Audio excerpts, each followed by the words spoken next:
За сайн байцгаана уу? Сайн уу? Намрын сайхан өдрийн мэндийг хүргье. Өнөөдөр бид хоёр Хохотоос ойрхон Овоо тосгонд ирсэн байна. Овоо тосгоныг яагаад зорьж ирж байна вэ гэхээр энэ сүүлийн үед бас соёлын аялал жуулчлалыг хөгжүүлэх зорилгоор байгуулсан шинэ тосгон байгаамаа. Овоо тосгон нь Хохотоос Жуун хонжиг руу 8 км-ийн зайд оршдог. Ингээд та бүхэнд танилцуулахаар бид хоёр яг газар дээр нэрчгээд байна. Овоо тосгон нь Хохотын шинэ хот дүүргийн хошуусээр нь арайлагддаг. Соёл иргэншлийн хувьд Өвөр Монголын Монгол хотон зэрэг цөөн тод үндэсний өвөрмөц соёлын өнгөлөрхийг уусган шингээсэн төдийгүй Шаншин мужийн нийтлэг хятад соёлын мод ил тод харагддаг.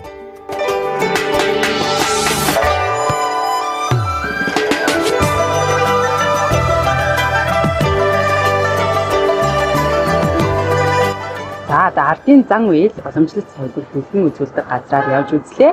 Тосгон маань болохоор бас уламжлалт зан үйл соёлыг хүмүүст дэлгэн үзүүлж харуулахыг бас давмгайлж илүү ингэж зорж хийдэм байна. Яг нэг соёлын аялал жуулчлалыг энэ талаар ингэж ярих юм бол сүүлийн үед хятад улс соёлын аялал жуулчлалыг ихээр дэмжиж хөгжүүлж байгаа. Тэгээ хүмүүс болохоор соёл аялал жуулчлал, соёлын аялал жуулчлалыг янз бүрээр яадаг. Гэтэ энэ болохоор миний боддоор соёлын аялал жуулчлал гэх нь илүү тохиромжтой ойлгомжтой байх гэж бодож байна. Яагаад гэхээр зарим хүмүүс хотоор аялал зугаацхад сайхан хөгжлөлттэй их хотыг үзэхийн тулд хийж үзүүлдэг.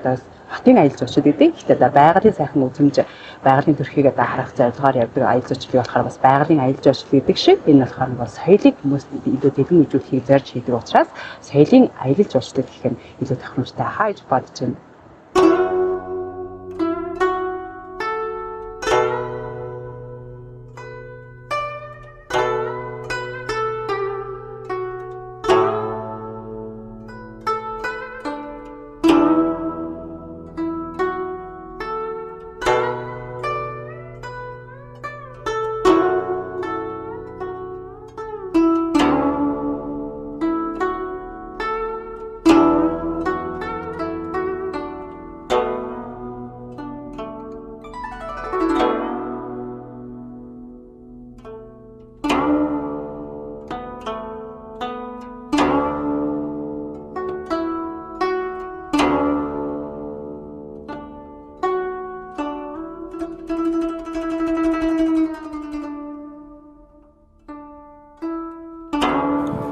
За одоо бид хоёр сошиал ертөнцид од болж байгаа Овоо тосгоны хоол хүнсийнхэн гудамжинд нэрчгээд байна. За өдрийн цагаар ирсэн болохоор энд маш нам жим байгаа.